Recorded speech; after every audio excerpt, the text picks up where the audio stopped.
સ્વાગત છે અમારા એક નવા વિડીયોમાં। આજે આપણે આવી ગયા છીએ મૂળીથી જતા સુરનગર બાજુ જસાપર ગામ। જસાપરના પાટિયા તમે જો આ બસ સ્ટેન્ડ જસાપરનું, અને સામે આ છે શિવાલય શેલ્ટર હોમ, જ્યાં વૃદ્ધોની સેવા કરવામાં આવે છે। સામે જ છે સેન્ટર હોમ, ઉપરનું બસ સ્ટેન્ડ છે, અને સામે જસાપર ગામનું પાટિયું, અને સામે જ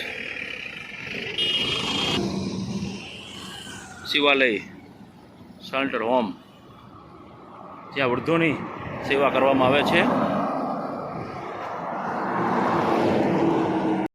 આ શિવાલય હોમની વાત કરીએ તો અહીં વૃદ્ધોની સેવા કરવામાં આવે છે।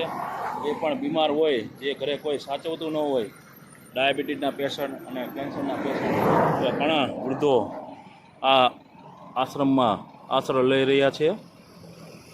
ચાલો આપણે એમની મુલાકાત કરીએ।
મહાદેવ, આજ રોજ અમે થાનગઢના સેવાકીય ગ્રુપો એટલે કે સીતારામ ગૌશાળા ગ્રુપ, દુપંજણી મેરડીમા ગ્રુપ, મામા ગ્રુપ, જેડી ગ્રુપ આજે શિવાલય આશ્રમની મુલાકાત લીધેલ, અને બેન નીતાબેનની મુલાકાત લીધી। એમને વાત કરેલ, બેનને પૂછેલ કે બેન આ આશ્રમ કેટલા વર્ષથી ચાલે છે? બેન કે 3 વર્ષથી ચાલે છે, પણ અહીં વ્યવસ્થા રૂપે ખાલી કાગળ નાખી અને 90 જેટલા પ્રભુજીની સેવા કરવામાં આવે છે।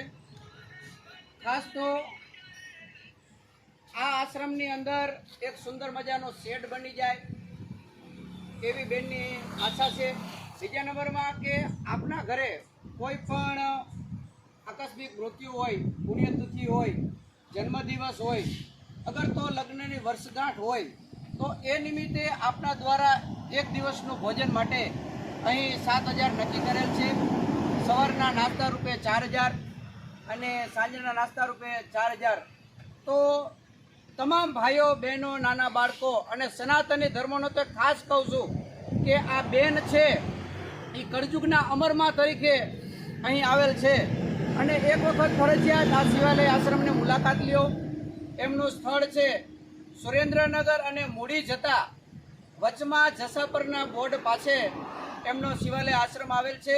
ખરેખર તમે રસ્તા ઉપર નીકળશો તો આશ્રમ નજરે નહીં આવે, પણ એક વખત અંદર મુલાકાત લ્યો। ખરેખર દાન દીધા જેવું છે। મુખથી લીધેલું નામ અને હાથથી દીધેલું દાન ક્યારે વ્યર્થ નહીં જાય, માટે દરેક ભાઈઓને વિનંતી છે કે એક વખત અવશ્ય મુલાકાત લેશો। બોલો દુઃખભંજની મેરડી માત કી જય।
ઓમ નમઃ શિવાય.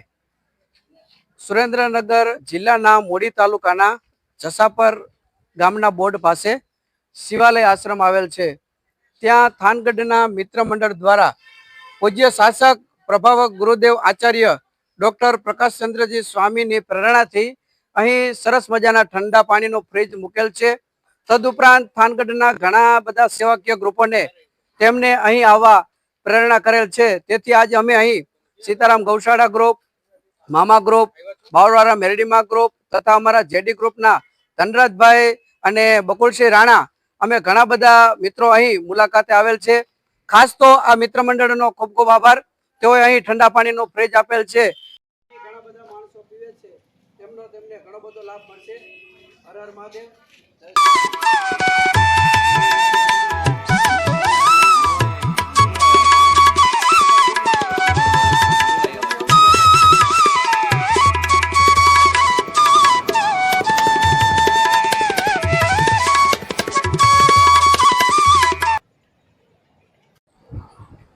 અમારા શિવાલય આશ્રમને અત્યારે હવે 4 વર્ષ થઈ રહ્યા છે.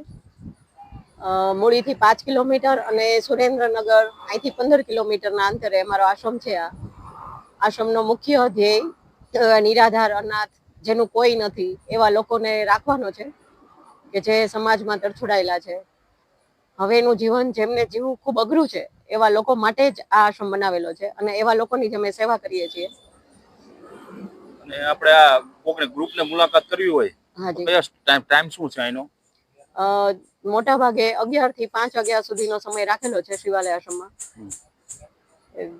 અને એમને આપણે હજી કઈક સેવામાં લાવવું હોય કઈક તો શું લાવી શકે એમ સેવામાં? ટૂંકો જવાબ એવો હોઈ શકે કે તમારા માવતર પથારીમાં હોય તો તમે એને શું ખવડાવો પીવડાવો એને ધ્યાનમાં રાખીને. ડાલડા ઘીની મીઠાઈ છે કે અતિશય ખાંડવાળું છે એવું ન લાવીએ, અને ફ્રૂટ છે કે એમના હેલ્ધી ફૂડ કહેવાય એવો ખોરાક લાવીએ તો સારું. બાળકો પણ છે તો એમને પણ ન્યુટ્રિશન મળે, એને ધ્યાનમાં રાખીને એ રીતે લાવવાનું રહે. અને આપણે તમારા આશ્રમમાં અત્યારે વધારે જરૂર શેની સેવાની છે એમ કે તમારા દાખલા તરીકે અત્યારે મેં તમારે જોયું કે એ કોઈ માથે તાલપત્રી નાખેલી શેડની કઈ વરસાદની એવું કઈ હોય એટલે એ પ્રાથમિક જરૂરિયાત એની જ છે કે થોડાક શેડ સરખા કરવા છે કે જે પ્લાસ્ટિક છે તો પતરા નાખી દઈએ તો લોકોને અત્યારે જે ઠંડી ગરમી વરસાદમાં થોડુંક રક્ષણ મળે. પણ એનો ખર્ચ એટલો બધો થતો હોય અને આ બેકવર્ડ એરિયા છે એટલે હું પૂરું નથી કરી શકતી. બરોબર. તમે કેટલા ટાઈમથી આ સેવા કરો છો? આ આશ્રમ કર્યાના 3 વર્ષ થયા, 4થું વર્ષ આવે છે હવે. તમને આ સેવા કરવાની પ્રેરણા ક્યાંથી મળી? એનો જવાબ તો બહુ મોટો હોય. કેટલા ટાઈમથી સેવા કરો છો તમે એમ? કેટલા વર્ષથી? આ સેવા તો ઘણા વર્ષોથી કરું છું, પણ બીજા આશ્રમોમાં કરતા હોય કે પછી એવી રીતે રોડ ઉપર લોકો રખડતા હોય એને હોસ્પિટલનો ખર્ચ આપ્યો હોય કે જમેડા હોય. પણ પછી એકવાર એવો વિચાર આવ્યો કે આપણે એવું કરીએ કે એક વારનું નહીં પણ એનું કાયમી થાય. બરોબર. એટલે ભલે 2-5 લોકોને રાખીએ પણ જે કાંઈ કરીએ એનું જીવનભરનું થાય એવું વિચારીને ટ્રસ્ટ રજીસ્ટ્રેશન કરાવ્યું. પછી તમે સ્થાનિક કરી નાખ્યું અને સ્થાનિક કરી નાખ્યું. અને મને હવે સંતોષ છે કે જે કાંઈ થશે એ લોકો જીવશે ત્યાં સુધી હું કરીશ. બરોબર. એક તમારો મોબાઈલ નંબર બોલ નાખો ને. મારું નામ નીતાબેન જાની છે ને મારું વતન અમરેલી છે. અને આપણે તમારો મોબાઈલ નંબર એક 76984 31584 76984 31584 મારો મોબાઈલ નંબર છે. અને આ ગૂગલ પે નંબર છે ને? હા, ગૂગલ પે પણ આમાં જ છે. બરોબર છે.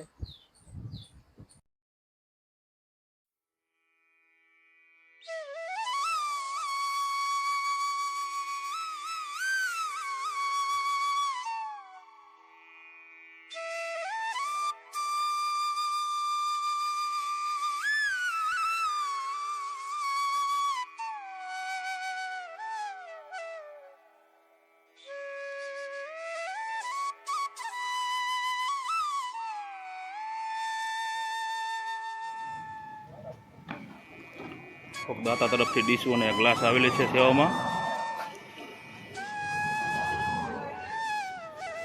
અને સીતારામ ગૌશાળા, દુઃખભંજની મેળીમા ગ્રુપ અને મામાદેવ ગ્રુપ દ્વારા આજે ફ્રૂટ લઈને આવ્યા છીએ સેવામાં.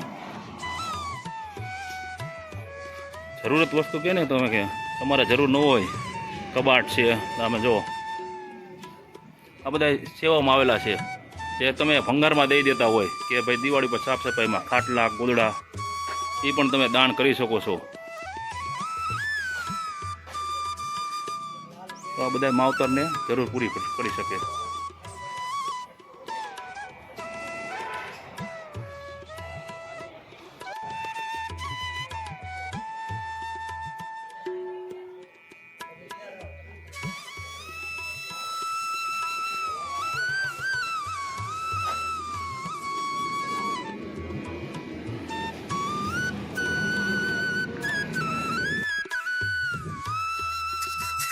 સામે છોટો કબાટ ને બધું કહેવામાં આવેલું છે.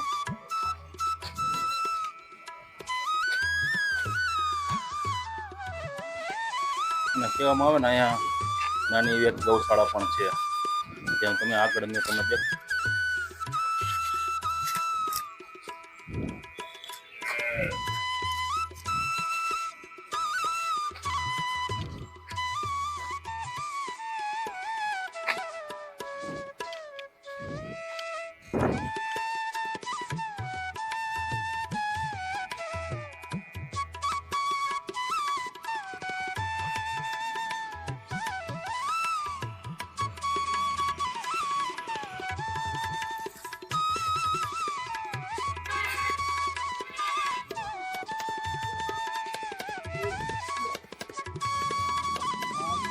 મહાદેવ મહાદેવ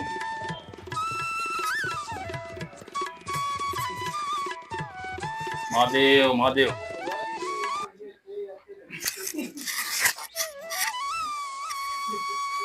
કયા ગામના કાકા તમે? બાવડા હે? મૂળ બાવડા નળ સરોવરથી.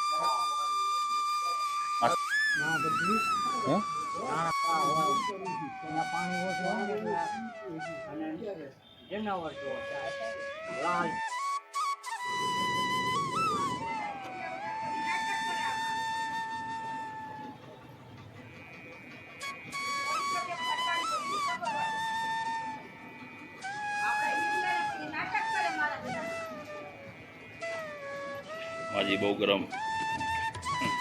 મહાદેવ માળી મહાદેવ.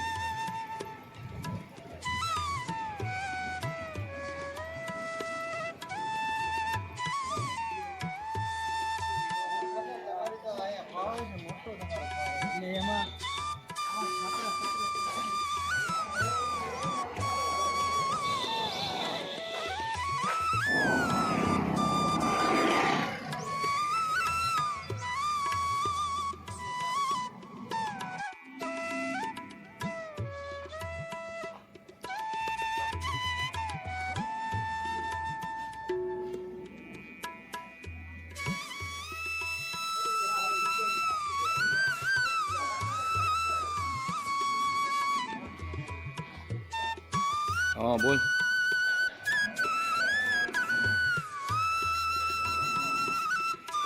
હા બોલ.